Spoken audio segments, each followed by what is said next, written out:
¿Qué tal, familia? ¿Cómo estáis? Buenas. Pues yo con muchas ganas de compartir algo con vosotros de la Biblia, de lo que estoy aprendiendo. Y la verdad es que me encuentro contento por la época que nos encontramos, que es junio. ¿No? Sé qué os parece el mes de junio. Yo siempre desde pequeño era uno de mis meses favoritos porque era el mes en que terminábamos la escuela, llegaba la fiesta de San Juan, donde es tradición, como sabéis, tirar muchos petardos, hacer las hogueras, etcétera, aunque este año va a ser complicado todo esto. Pero sobre todo significaba que era el final del periodo del colegio y el inicio, de alguna manera, al tiempo vacacional. Pero hay unos meses previos incluso que a mí siempre me han hecho disfrutar mucho, que es a partir de marzo. A partir de marzo a mí se me empieza a alegrar la cara, ¿no? Por las tardes. ¿Por qué? Porque vemos que el día tarda más en irse, ¿no? El sol, la luz del sol tarda más en irse por las tardes, y además cuando hacemos el cambio horario, pues aún disponemos de aún mayor horas de sol. Y esto, quieras que no, no sé si os pasa a vosotros, pero a mí me alegra bastante, me gusta. Nada que ver con lo que me pasó hace unos años, la primera vez que fui al Reino Unido a trabajar, ya hace bastantes años, y tuve que pasar el otoño, que por cierto fue el más lluvioso de la década en la que, en la que yo fui. Y realmente era muy frustrante para mí y muy depresivo, ¿no? Porque terminábamos de trabajar, pero es que ya a las 4 de la tarde ya estaba oscuro, completamente negro. Y era muy decepcionante en este sentido, ¿no? Pillaba unas depresiones que no veas. Por lo tanto, para mí realmente el que salga el sol, y seguro que para vosotros también, el que haya luz del sol es algo que incide también en un sentido en el estado de ánimo, ¿no? Y es que la luz tiene la capacidad no únicamente de iluminarnos y saber, o ayudarnos a saber dónde ponemos los pies a la hora de andar y de dónde dirigirnos, sino que también nos da vida, nos da vida, ¿no? La gente se alegra con el sol. Fijaros que ahora estamos aún en pandemia, no lo olvidemos, hemos avanzado en la desescalada, pero sigue muriendo gente en el mundo y la situación no es fácil, no nos podemos confiar, pero basta que salga el sol, nos alegremos todos y nos olvidemos un poco de que en España, por ejemplo, hemos pasado unas situaciones de que cada día se morían 950 personas y un colapso total en el servicio de urgencias de los centros hospitalarios. Pero el sol nos alegra y nos hace como tener ganas de hacer cosas, de salir a la calle, nos gusta, y eso es natural.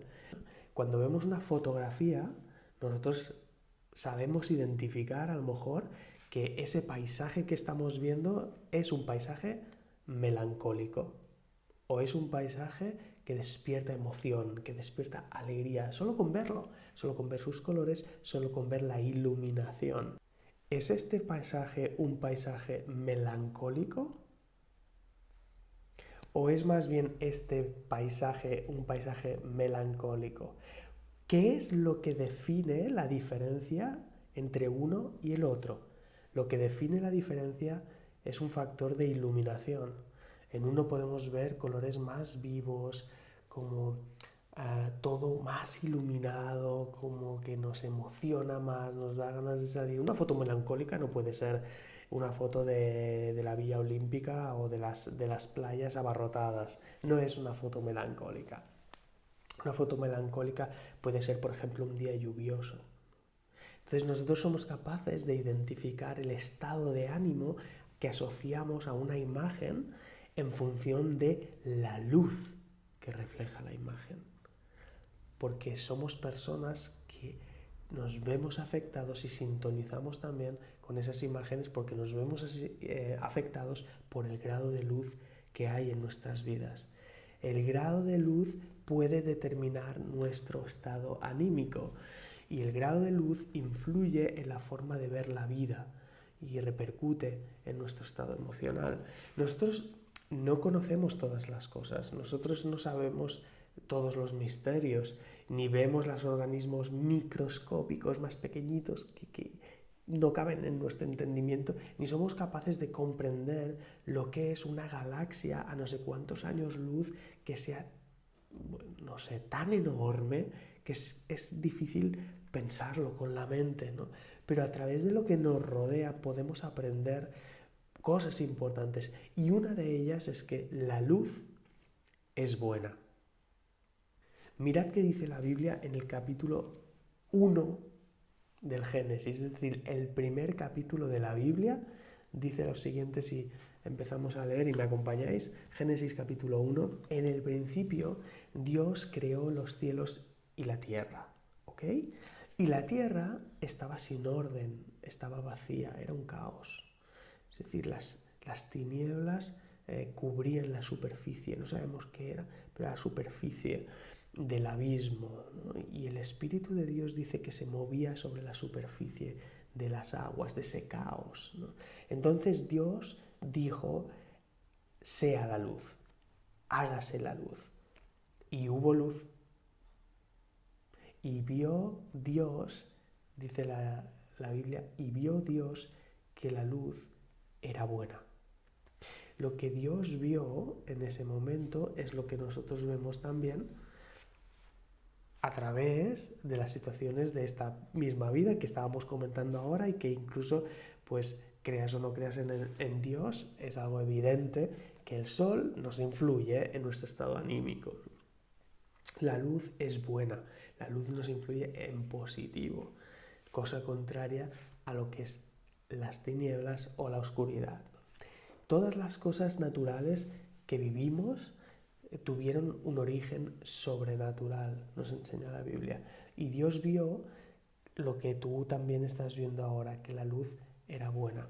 La luz no solamente afecta al estado de ánimo, sino que también, por ejemplo, la luz ilumina nuestros pasos, nos permite ver hacia dónde andamos, ¿no? Nos da seguridad, por lo tanto, y nos balancea, nos da estabilidad, porque la oscuridad es la inestabilidad, porque no sabemos qué nos podemos encontrar, ni cómo vamos a reaccionar, ni si lo que nos vamos a encontrar nos va a afectar. Es como andar por la noche cuando uno se levanta a las 3 o las 4 de la madrugada y que se levanta como medio dormido y tiene que ir a lo mejor al baño, ¿no? Y se va tropezando con todo lo que hay por en medio. Entonces la luz ilumina el camino y por lo tanto te lo facilita y permite una estabilidad en tu caminar. Eso no podemos hacer con la oscuridad. La luz es energía. La luz permite que funcione la electricidad, por ejemplo, y que funcione el 80% de los electrodomésticos y de las cosas que tienes en casa o que tenemos. Y la luz solar, por ejemplo, se usa para captar su energía, ¿no? Y a la vez, pues, mantener encendida una casa y muchísimas otras cosas. La luz da vida, además. Da vida. Es decir, las plantas no tienen ojos para ver, ¿no? Las plantas no, en principio no ven, que yo sepa. Hay algunas que muerden, pero no ven. Y si tú pones en una habitación una planta y la vas regando y solo dejas una pequeña ventana de luz en un espacio para que entre un rayo de luz, ¿qué es lo que va a hacer la planta? Cuando va creciendo, va dirigiéndose a esa luz. Y como lo sabe, si no ve dónde está la luz, ¿qué es lo que está recibiendo de esa luz para poder crecer? ¿Qué es vida? Las plantas hacen algo que se llama fotosíntesis y que, dicho súper sencillamente, de alguien que no entiende, es captar de alguna manera el dióxido de carbono y convertirlo en oxígeno y convertirlo en aquello que los seres humanos necesitamos para poder respirar y para poder vivir. Así que, de alguna manera, la creación todo cuadra, todo encaja y las plantas ejercen también esa función. A través del sol reciben vida y transmiten vida y nosotros recibimos esa vida y la posibilidad de respirar aire, oxígeno. Ahora bien, si seguimos leyendo el texto de la creación, del Génesis que estábamos viendo ahora, veremos que después de ese primer día, la Biblia nos va enumerando todo lo que Dios va haciendo día a día, hasta los 7 días, que son 7 tiempos que nos explica en ese primer capítulo. Y es muy interesante verlo, porque en los siguientes pasos sucede lo siguiente. Después, el segundo día lo que hace es dividir las expansiones, es decir, donde es la expansión del cielo, que llamará los cielos, y la expansión de las aguas, que será lo que después será tierra también, y queda dividido, divide esas dos partes, ¿no? Luego lo que hace en el tercer día es separar lo seco del agua, es decir, la parte de tierra seca, ¿no? Esto va a ser la tierra y esto va a ser el conjunto de los mares, ¿no? Y a partir de ahí crea también la vegetación, la hierba, las semillas y los árboles que van dando su fruto. Ahora, en el siguiente paso, en el cuarto día, mira qué dice la Biblia que hace. Atención. Dice, entonces Dios dijo, haya lumbreras en la expansión de los cielos para separar el día y la noche, y sean para señales y para estaciones y para días y para años, y sean por luminarias en la expansión de los cielos para alumbrar sobre la tierra. Y así fue. Y Dios hizo las dos grandes lumbreras, la lumbrera mayor para dominio del día, que es el sol, y la lumbrera menor para el dominio de la noche, que es la luna. E hizo también las estrellas. Ahora, dejarme hacer un inciso antes de explicar lo que quería explicar, pero me parece algo interesante mencionar una cosa referente a estas lumbreras que Dios crea en la creación y le da una serie de funciones. Están para separar el día y de la noche y para señales y estaciones. Aunque ese término de estaciones en realidad traducido del hebreo, que es la palabra moadim, hace referencia más bien a los tiempos específicos divinos. Es decir, que la luna y el sol servirían para separar el día y la noche y los días, pero también sirven como indicativos de los tiempos de Dios. Y es algo que yo quería hacer un inciso precisamente por las situaciones del futuro que la Biblia habla, y pienso que a veces los cristianos no lo tenemos muy bien incorporado, esta realidad, este propósito de Dios con los astros. No estoy hablando de astrología, y quizás por eso ha sido un poco el miedo de considerar también los astros como señales de parte de Dios, aunque la Biblia es bíblico totalmente. Ahora tenemos que diferenciar de la astrología y los horóscopos y los engaños, etc. Que qué curioso que venga también el engaño de lo que tiene que ser señales dentro de los tiempos divinos, y que por otro lado el maligno use también de la misma manera para engañar los astros, ¿vale? Pero no estamos hablando de astrología, estamos hablando de la palabra de Dios. ¿Y qué dice la palabra de Dios? Que los puso como señales. ¿Qué más dice la palabra de Dios? Bueno, podemos ver, por ejemplo, ejemplos como el de Joel. Nos indica que la luna se convertirá en sangre como un señal de los últimos tiempos. Cuando dice esto, evidentemente no está diciendo que la luna física se va a llenar de sangre humana, ¿de acuerdo? Pero está diciendo que hay momentos, y esto lo podemos ver en los eclipses lunares, como en ocasiones, de acuerdo a la luz y la perspectiva de la Tierra, realmente hay lunas de sangre, lunas rojas que se ven, ¿de acuerdo? Y se llaman así. Entonces, eso vemos que aparece en la Biblia recurrentemente, en Joel, capítulo 2, versículo 31, Apocalipsis, capítulo 6, hablando del final de los días, y que en el final de los días habrá señales en los cielos, ¿de acuerdo? Y que la luna se convertirá en sangre. Es decir, que de alguna manera los astros volverán a ser usados, y si no lo son ya, como indicativos de los tiempos de Dios. No nos olvidemos que nosotros estamos acostumbrados a contar nuestros días bajo el calendario gregoriano, pero que en realidad el pueblo judío, y desde los inicios, no tenía el calendario gregoriano, sino que ellos usan un calendario lunar y solar, lunisolar, ¿de acuerdo? Ezequiel capítulo 32 también habla de los astros como señales. Isaías capítulo 13 también. ¿Os acordáis que dice Job? ¿Qué dice Dios en el libro de Job? Dios en el libro de Job le dice en el capítulo 38, versículos del 31 al 33, dime, ¿puedes tú atar las cadenas de estrellas de las Pléyades? ¿O desatar las cuerdas de la constelación de Orión? Las cuerdas de Orión. ¿Y qué es Orión? Una constelación. Haces aparecer una constelación a su tiempo y conduces la osa con sus hijos. La osa se está refiriendo a la osa, mayor, menor. Fijaos, es Dios quien se lo está diciendo a Job. ¿Conoces tú las ordenanzas de los cielos o fijas el dominio a la tierra?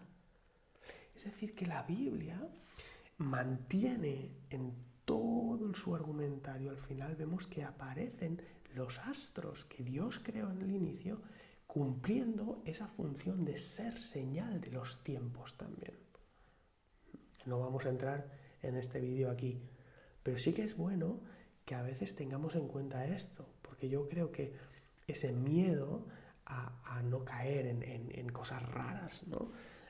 Nos ha hecho no considerar cosas que son puramente bíblicas. Y es que Dios hizo las lumbreras también como señal para nosotros, para los tiempos divinos. Ahora bien, hemos leído que en este cuarto paso, fijaos, Dios crea los astros en el cuarto tiempo. ¿Y qué era aquello que alumbraba entonces el primer día? Porque el primer día que dijo Dios, hágase la luz, y separó la luz de las tinieblas. Si al cuarto día Dios crea los astros como el sol, que da la luz de los días ahora, la pregunta es, ¿qué era entonces aquella luz que alumbraba al inicio? Cuando Dios dice, haya luz, no es que Él necesitaba un sol para alumbrar. Luego crearía el sol para alumbrar la naturaleza. Pero fijaos una cosa, si en el inicio de la creación o de la historia vemos que Él dice hágase la luz o que algo alumbra antes de crear el sol y la luna, ¿qué pasa en Apocalipsis 22? Justamente hemos visto el inicio del primer capítulo de la Biblia y vamos a ver un flash de lo que pasa al final de la historia, en el último capítulo de la Biblia, en el libro de Apocalipsis, que dice el Apocalipsis capítulo 22, versículo 5, dice, ya no habrá, leo a partir del 3, ya no habrá más maldición, el trono de Dios y del Cordero estará allí y sus siervos les servirán y ellos verán su rostro y su nombre estará en sus frentes y ya no habrá más noche y no tendrán necesidad de luz, de lámpara, ni de luz del sol, porque el Señor Dios los iluminará y reinarán por los siglos de los siglos. ¿Quién les iluminará? Dios. Ya no habrá sol, pero Dios les iluminará. El plan final es volver a ese preciso momento en que Dios era la única luz que alumbraba, porque la luz es mucho más que un grupo de fotones que nos alumbran mientras se propagan. Lo que Dios hace en la creación es materializar la luz para que pueda ser percibida por nuestros sentidos. Hizo la luz natural, pero la luz sobrenatural siempre ha existido, porque Dios es luz y Dios era luz antes. Como dice Primera de Juan, capítulo 1, ¿no? Dios es luz y no hay tinieblas en él. Dios lo creó todo para que a través de ello pudiéramos conocerle. Dice el Salmo 19, los cielos cuentan la gloria de Dios. Y en Romanos capítulo 1 ¿Qué dice? Que las personas al final no tienen excusa porque tienen la creación y la creación habla de los atributos de Dios en Romanos capítulo 1, versículo 20. Ahora, hubo dos pasos en mostrar la luz. Fijaos lo que hizo Dios. Dios lo que hizo en ese momento, como decíamos, es materializar la luz. Pero hubo un día en el que Dios hizo otra cosa, que fue encarnar la luz. Juan capítulo 1, versículos del 1 al 10, que es un texto que conocemos perfectamente y que habla Juan de alguien que se llamaba Jesús y que vino a este mundo. Y dice que en el principio existía el verbo, la palabra, la forma en que Dios se expresa, ¿no? Y el verbo era Dios. Y Él estaba con Dios en el principio. Dice, por medio de Él todas las cosas fueron creadas. Y sin Él nada de lo que ha sido creado fue hecho. En Él estaba la vida. ¿Y la vida qué era? Era la luz de los hombres, de la humanidad. Y la luz resplandece en las tinieblas, y las tinieblas no prevalecieron contra ella. Y dice, esa luz verdadera, la que alumbra a todo ser humano, venía a este mundo. El que era la luz ya estaba en el mundo, y el mundo fue creado por medio de él, pero el mundo no le reconoció.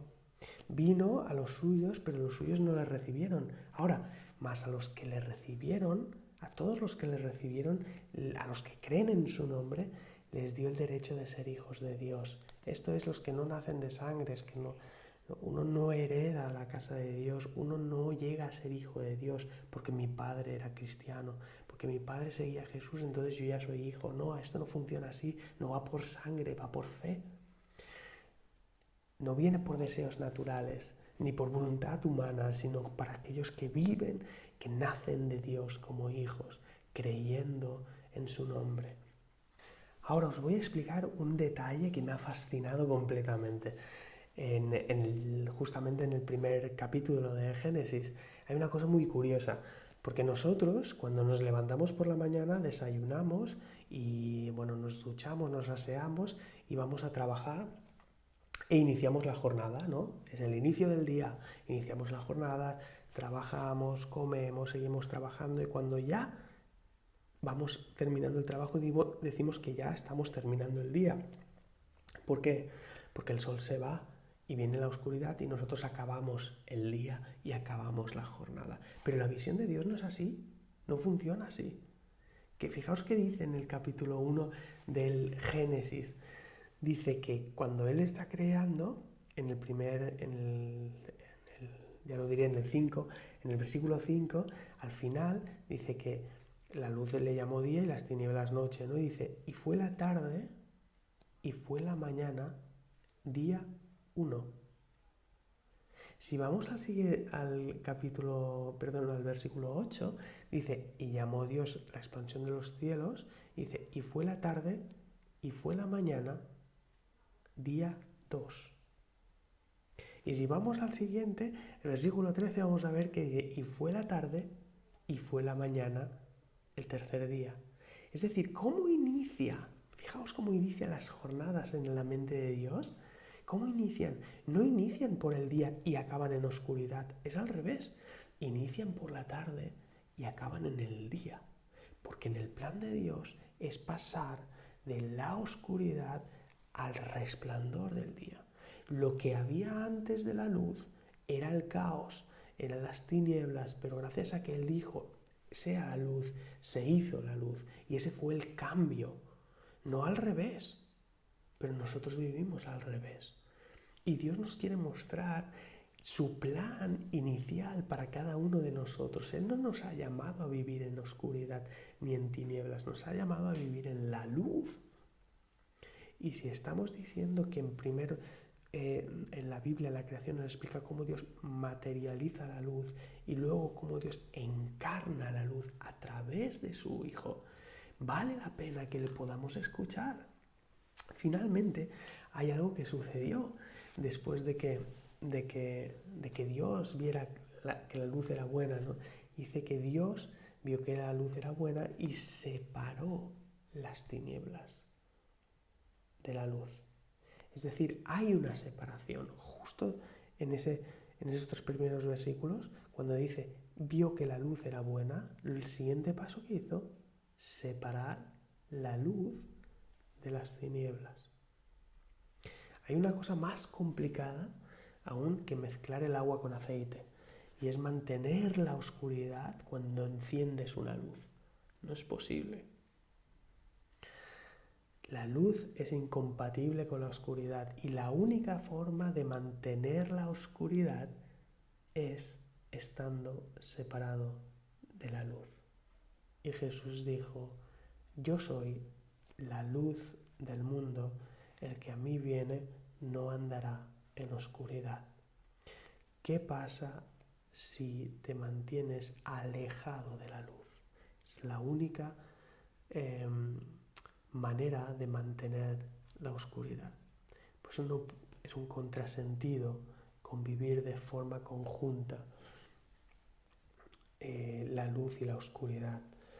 Y quiero transmitiros eso. Dios nos ha llamado a luz. Dios nos ha llamado a estabilidad. Pero Dios nos ha llamado a hacer un cambio en nuestra vida, porque algo de lo que la luz hace, lo primero que hace es mostrarte lo que hay. Y lo primero que nos muestra justamente la luz a nosotros es que efectivamente estábamos en tinieblas y que hay cosas que vamos a ver que no nos van a gustar sabiendo que a Dios no le gustan. Y esto es justamente lo que no queremos ver.